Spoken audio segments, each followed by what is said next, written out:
Szanowni Państwo, dziś polecam książkę absolutnie wyjątkową Biała Armia Antona Denikina. Po raz pierwszy zresztą wydana w Polsce przez wydawnictwo Derezio. To nie tylko fascynująca opowieść o heroicznych zmaganiach rosyjskich ochotników przeciwko bolszewikom, ale też bezcenne źródło historyczne stworzone przez jednego z najważniejszych świadków tamtej epoki. To książka, która wciąga, porusza i pozwala zrozumieć dramatyczny wymiar walki z rodzącym się komunizmem. Link do tej i innych książek znajdziecie w opisie dzisiejszego programu. Polecam bardzo serdecznie. Dr Michał Krupa.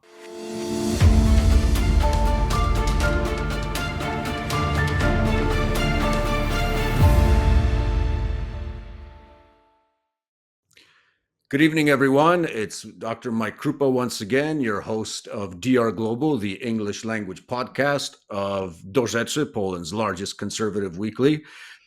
Guys, remember to hit that like and subscribe button. It definitely helps the channel to grow. Make sure to spread the word. We're a fairly new channel here in the Polish podcast sector, but we're definitely setting our sights on growing bigger and more popular. And the guests that we've so far showcased, including today's guest, I think show you that we're deadly serious about raising the level of discussion in Poland to a definitely more serious level. Unfortunately, information that you don't get from the mainstream media and our political elite, we try to bring you as much of real and alternative information that we believe you need here on DR Global. So remember to hit that like and subscribe button. Once again, you could also support our work at Buy Me a Coffee. The link is in the description box. And guys, don't forget, our sponsor is Derezio Publishing House. Christmas time is coming. An excellent choice for a present would be a Derezio book. Derezio has many, many great titles on philosophy, religion, history. The link to Derezio you'll find in our description box. You can find all the books there. As I said, Christmas time is coming up. Would be a good time to think for a good present, something for the soul and for the mind. You can bet Derezio will have something for you. And guys, today we have another stellar guest on our program.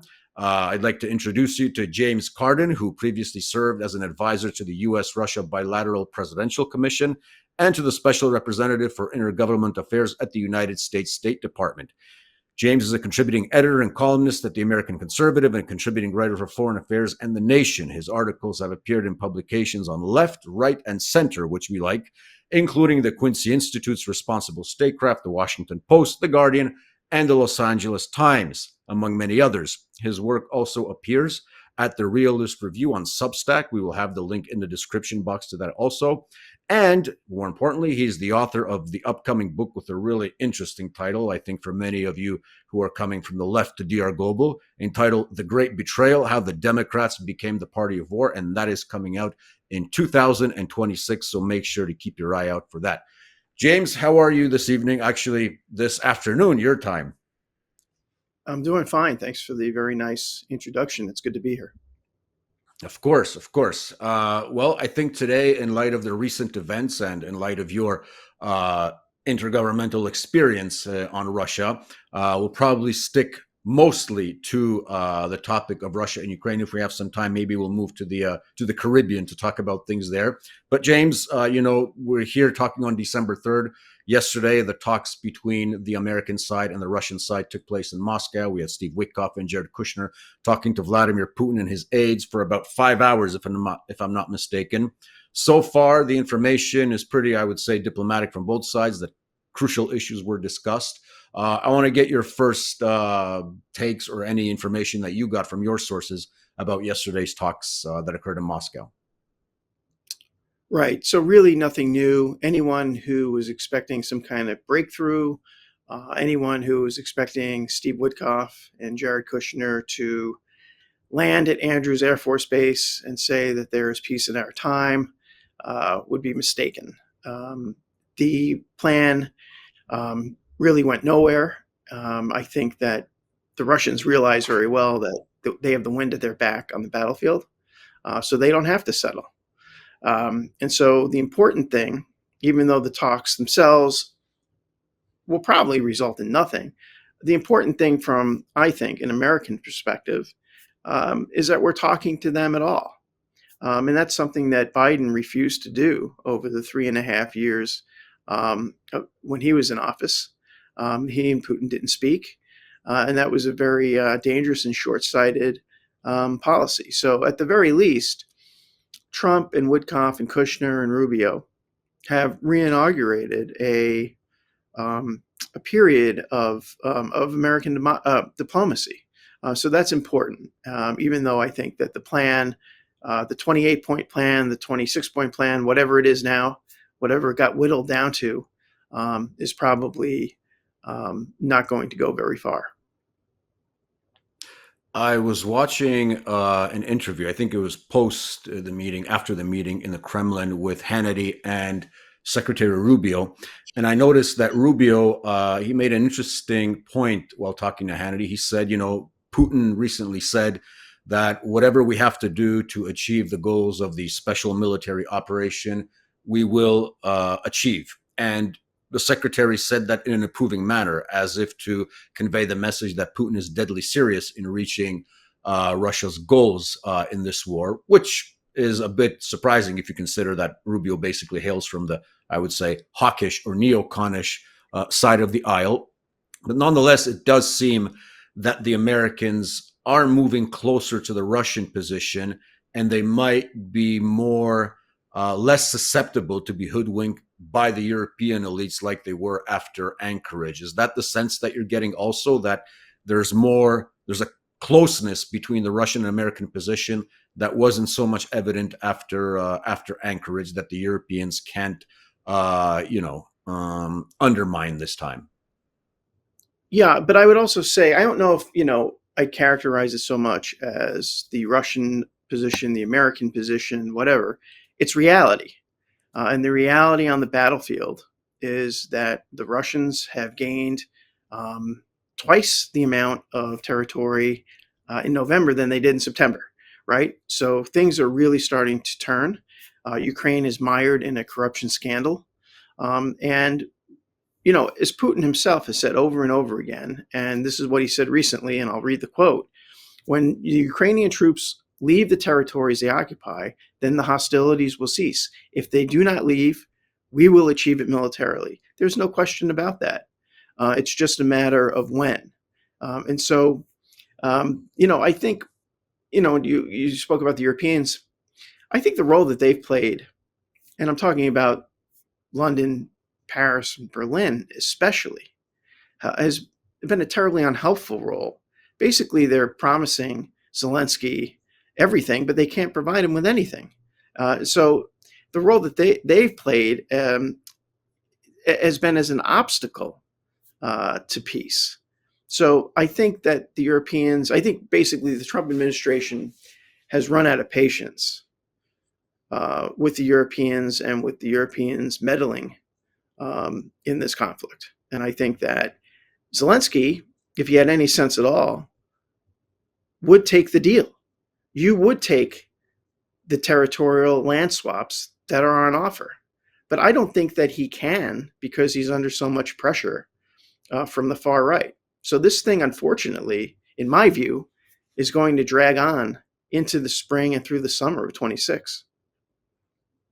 I'm getting a similar impression. I mean, I think it was somebody from the Ukrainian side today, it might have been from Ukrainian Foreign Ministry, made the statement that there will be no concessions on territorial integrity of Ukraine. So basically, they want the Donbass back, which we all know is not going to happen. Crimea, obviously, is a foregone conclusion a long time ago. But I think it's important to point out that a lot of the decisions that seem so irrational on the Ukrainian side, that don't deal in the with reality as they should, as you mentioned, stem from the fact that basically Zelenskyy, especially I'm talking about here, is afraid for his life, because Sure. there is no doubt that there are forces behind him that are just waiting for him to slip up. I'm curious, though. I mean, if his curators in MI6 and possibly at the Central Intelligence Agency knew that he was in danger, would they not try to evacuate him from Ukraine? Or do you think even for them, Zelenskyy is basically a lost cause and left to his own devices, whatever happens to him? I think Zelensky's future goes one of two ways. I think either the far right ends up deposing him, and killing him, or he is swept off into exile and lives the rest of his life in London or as a senior fellow at the Atlantic Council in Washington. I don't see a very long future for Zelenskyy in that country. And, you know, the Ukrainians have been really unrealistic for years now about this. I mean, until very recently, they were demanding Crimea back. They may still well be doing that. They are also, in terms of the Donbass, and the Donbass is, of course, how this all started or why this all started.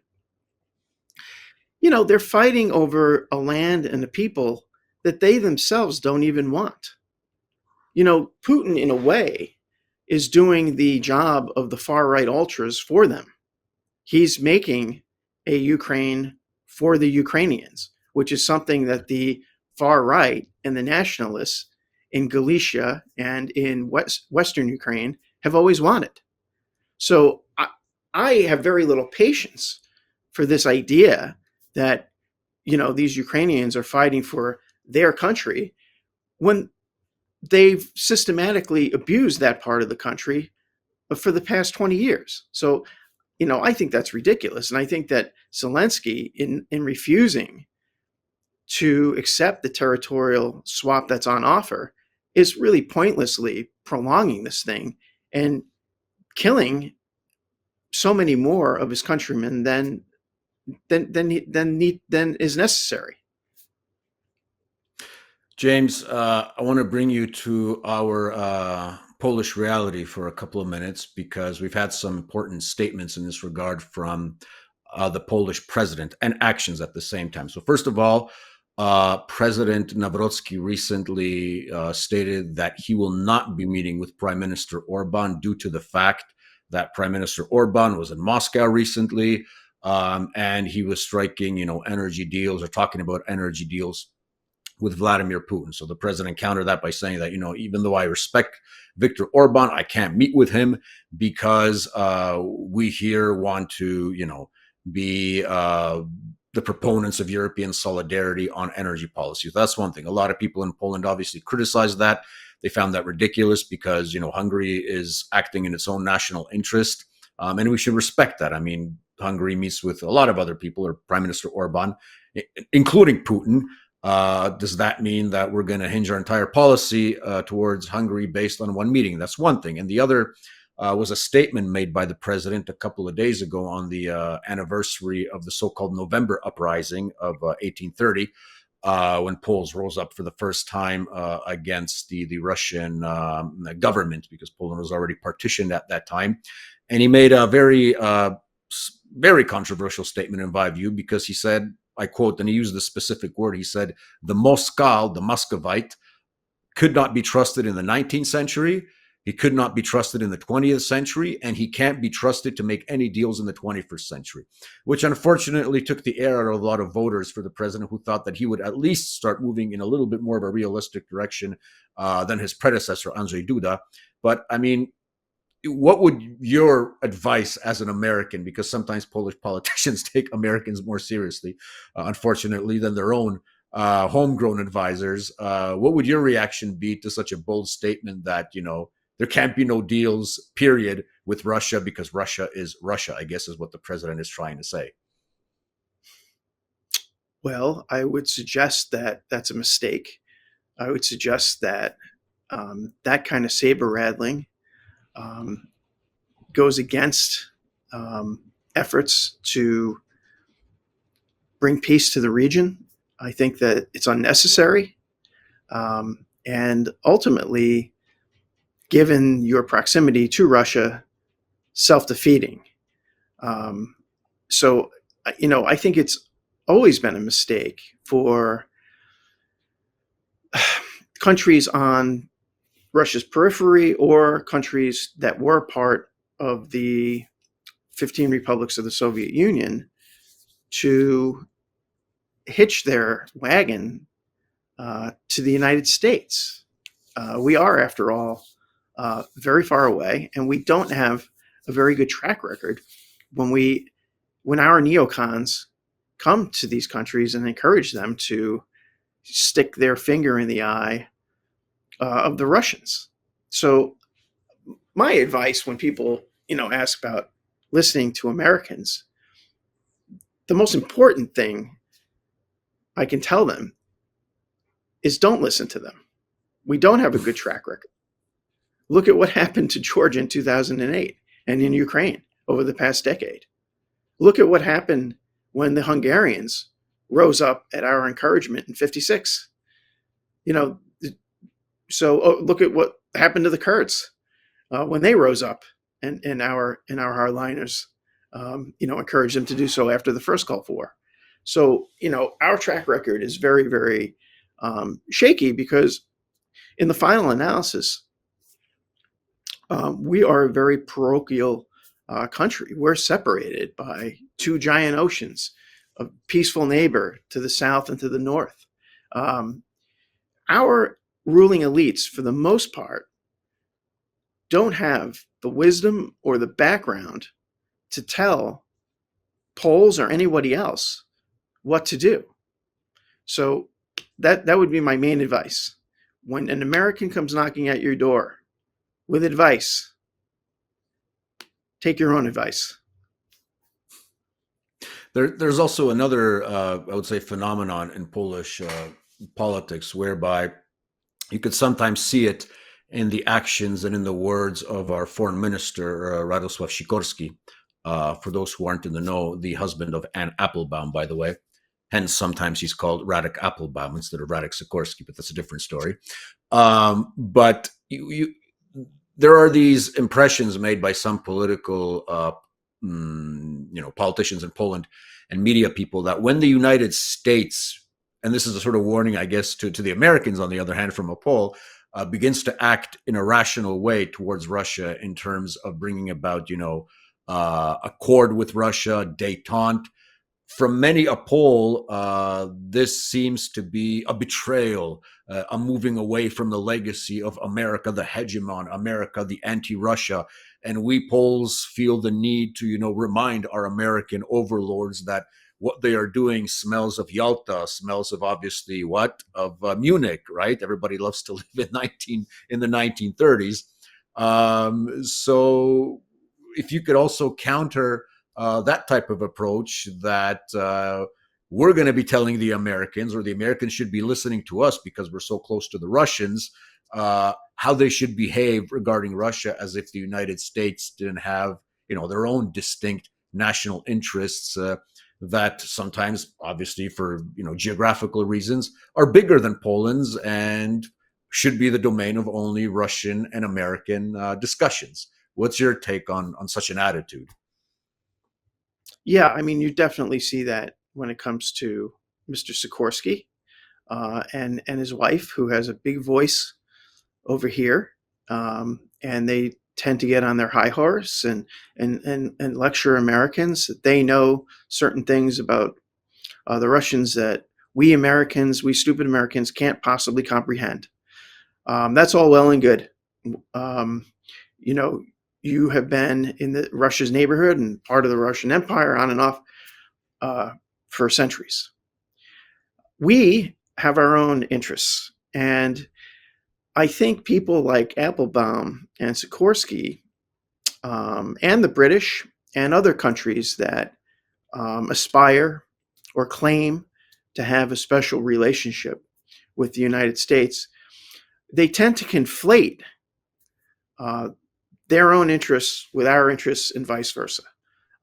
The idea of a special relationship is a bad idea for both countries involved. We see this now very clearly with the United States and Israel.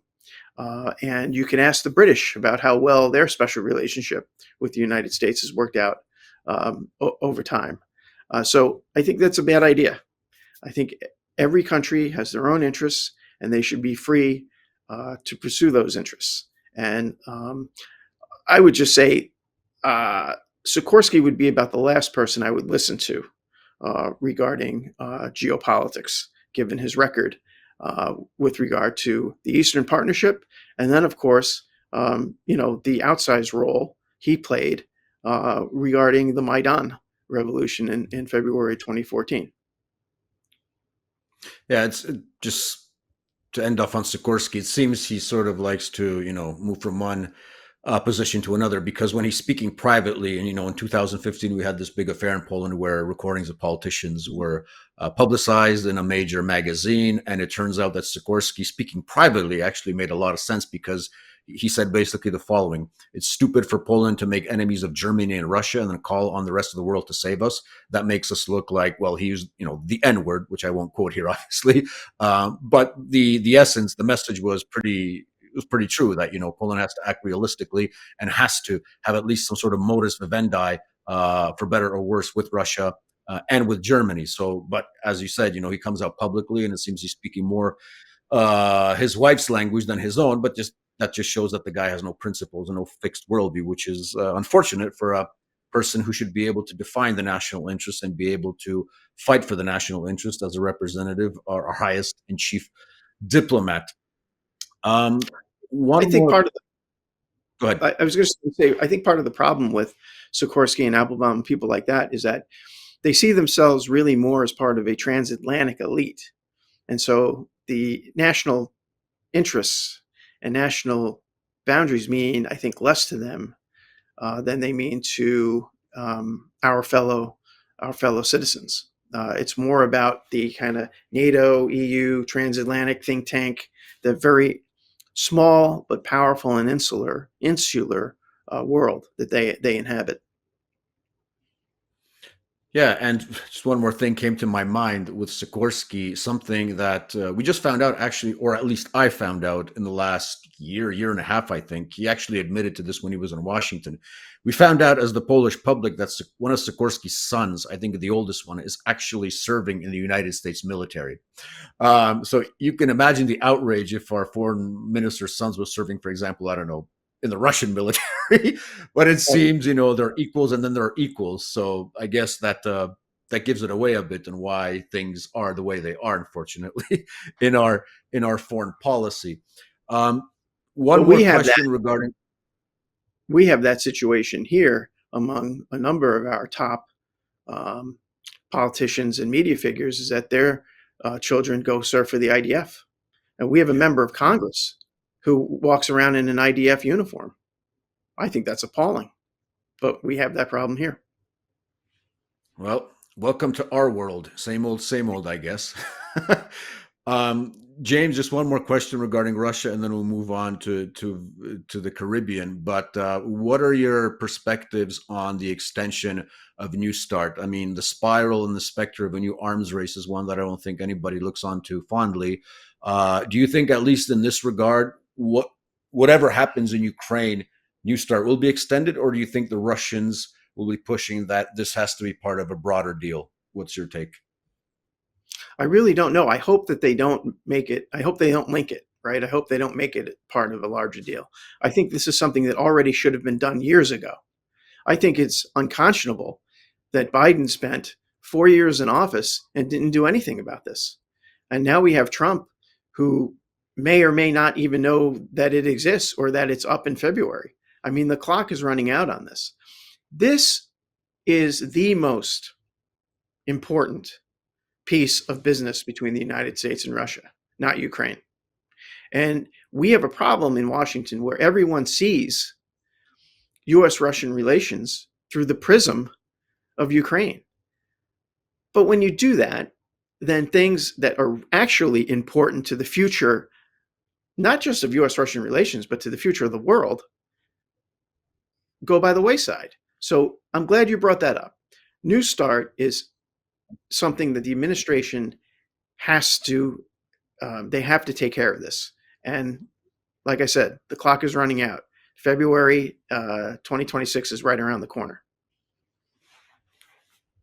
Well, actually, I should make a correction in my original question, because Putin did suggest that the Russians would extend it for 1 year if the Americans would agree to the terms, that they would also extend it. So I guess that proposition is out there, and the Russians are willing to do this outside of Ukraine, which wasn't, I guess, so evident at the beginning of the war, because it was so patently obvious that this is a proxy war. So how can you do an arms control deal while still fighting us? So I guess we'd have to take that into consideration also, the words of Putin. Moving to Venezuela, we've had reports in the last couple of days, James, I'm pretty sure you're aware of the orders apparently given by the Pentagon to do double tap killings of people who are already blown up in the Caribbean. Apparent drug smugglers. I know there's a discussion right now in the United States. Everybody's talking about the legality, not only of destroying these drug boats with so-called drug boats without due process, then killing the survivors, which seems to me like a blatant, disregard for the military and law of war, which I think is even enshrined in the American law of war. And that actual example of both survivors is used to contain these sort of actions.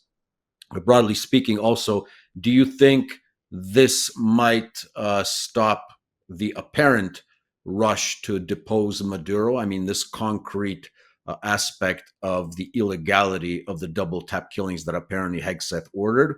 Or do you think that Hegseth will just say, screw this, Mr. President, we have to go into Venezuela? Yeah, I don't see them as linked. I don't see the controversy stopping the administration from trying to depose Maduro. I'm against both. I think that Hegseth should be impeached and removed from office and then arrested if the reports are true. I think it's appalling. I also think it's a bipartisan problem. I think that people might do well to recall that President Obama and his CIA director, John Brennan, had kill lists that they would go through. And without any due process, conducted a drone war for the entire time Obama was in office. And they targeted and killed an American citizen during that time. So this is something that is not unique to Trump, but Hegseth, because he's a uniquely ridiculous and unqualified individual, is drawing a lot of heat for this.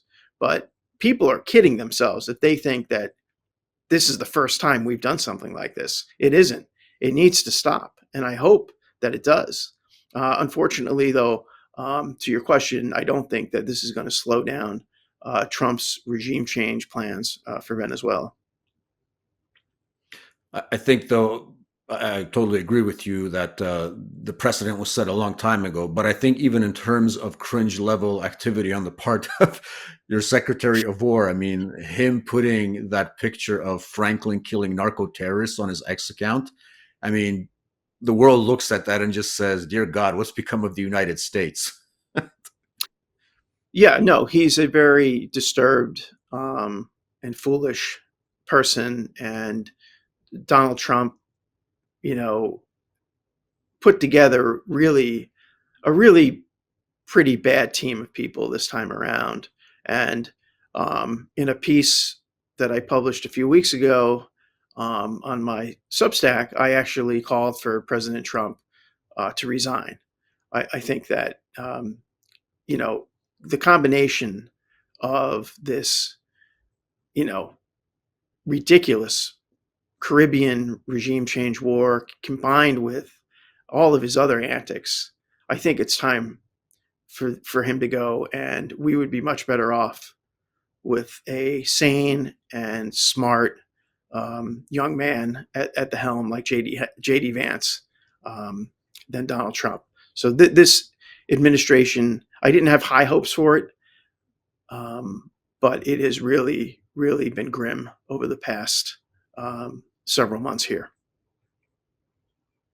James, as you noticed, I put on my red sweater today because I wanted to also talk about the Democrats in your upcoming book.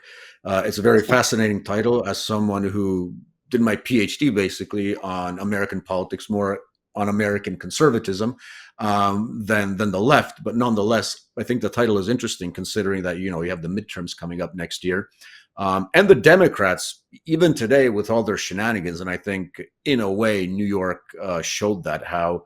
An outsider on the left can upend the political establishment. I mean, Mamdani, obviously. But I think if all of a sudden the Democrats were to regain, their senses and become more of the Democrats of the 70s in terms of, being anti-war, I think we'd look at a landslide next year in November. However, your book suggests that the Democrats are as addicted toward to the military-industrial complex as their opponents, the Republicans. I was wondering if you could give us a brief outline without any spoilers, obviously. I encourage everyone to look out for the premiere of the book. What happened to the Democrats from being an anti-war party, socially progressive, to basically sometimes even outdoing the Republicans in their pro-war advocacy? Right. So this is a long story. I think that some people look at the Democrats today and see their transformation into kind of this rah-rah party of the national security state as something brand new and as something that has been kind of a reaction to Donald Trump. What I try to show in the book is that beginning with Franklin Roosevelt's death in 1945 to the current day, within the Democratic Party, you basically had two wings, right? You had hawks and doves, or as I call them, Rooseveltians and Atchisonians. Atchisonians named after Dean Acheson, one of the founding fathers of the Cold War national security establishment. Throughout much of the Cold War, you kind of had this tension within the party. And sometimes they would produce, the Atchisonians would produce a hardline candidate, and sometimes the Rooseveltians would emerge with a candidate of their own. But all of that disappeared beginning after the Cold War ended. And it was under the administration of Bill Clinton that basically froze out any of the pro-détente, anti-hardline voices within the Democratic Party. And so this thing has been going on for a very long time. So we've gotten to the point now where they're all hardliners, and there are very, very few, if any, voices within the Democratic Party establishment that can lay claim to any of the ideas that Roosevelt put forward in the UN Charter. And, there's no spoiler alert, really. I mean, all you have to do is look at the likely field in 2028. You can't find really anyone who is against the new Cold War. And so basically the point of the book is simply to answer the question, how did we get here? And I hope I succeeded in that, but we'll see. Do you think, because I've noticed his activities alongside Representative Massey and soon to be former Representative Marjorie Taylor Greene on, the Epstein issue, but also on issues pertaining to Gaza and Israel. But California Representative Ro Khanna seems to be in that, anti-war, more let's focus on America tradition. Do you think Khanna has he announced any ambitions in this regard, or does he want to keep himself in Congress to take on the good, legislative battles in that regard? Yeah, I think Khanna is interesting. The question as to whether or not Khanna is ambitious, Khanna is very ambitious. I think that Khanna probably will run, or he's going to try, if the Democrats win, he'll try to become Secretary of State. Khanna is kind of a mix of the two traditions. On the one hand, he has spoken out pretty forthrightly, at least for a Democrat, with regard to what's going on with Israel, Gaza. On the other hand, he is a pretty conventional anti-Russia, pro-Ukraine Cold Warrior. He wasn't always that way. I interviewed him. I've met him. I interviewed him in 2014, 2015, around there. And he was interested in the Ukrainian far right. And he was worried about that. And then, he got a taste of power, and he basically went along with everyone else with regard to, the anti-Russia hysteria under Donald Trump. So Khanna's a smart man. He's a wildly ambitious one. I personally don't trust him. But, in terms of foreign policy, there are worse. So I guess the litmus test will be if he calls you up to become his advisor, then we'll know what to look for. Not much, Hopefully. not much chance of that, but Sticking to the Democrats, because, the war aspect, obviously Russia, Ukraine, but I guess even the more immediate in some respects aspect is Israel and Gaza in terms of anti-war policy. We've noticed some surprising changes in the Democratic Party in the last couple of months. I mean, they did come out forcefully, most of them, I guess they were forced into it, against the general conduct of Israel and Gaza, some even calling it a genocide indeed.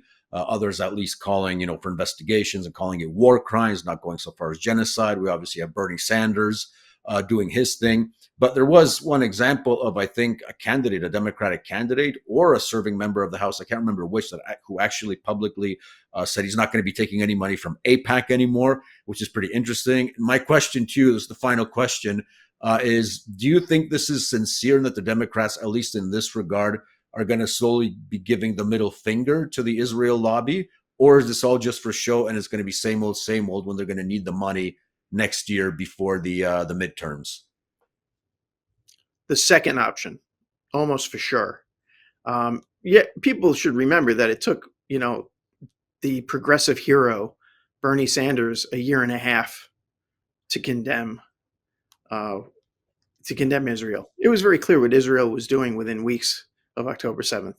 The Democrats and the progressives have mainly been pretty weak on this. I mean, I was in Chicago for the DNC over the summer of 2024, and I went in expecting it to be a replay of Chicago of 1968. I thought that there were going to be, massive protests and outrage, and it was pretty muted. There were some small marches, but in terms of official opposition, there was hardly any.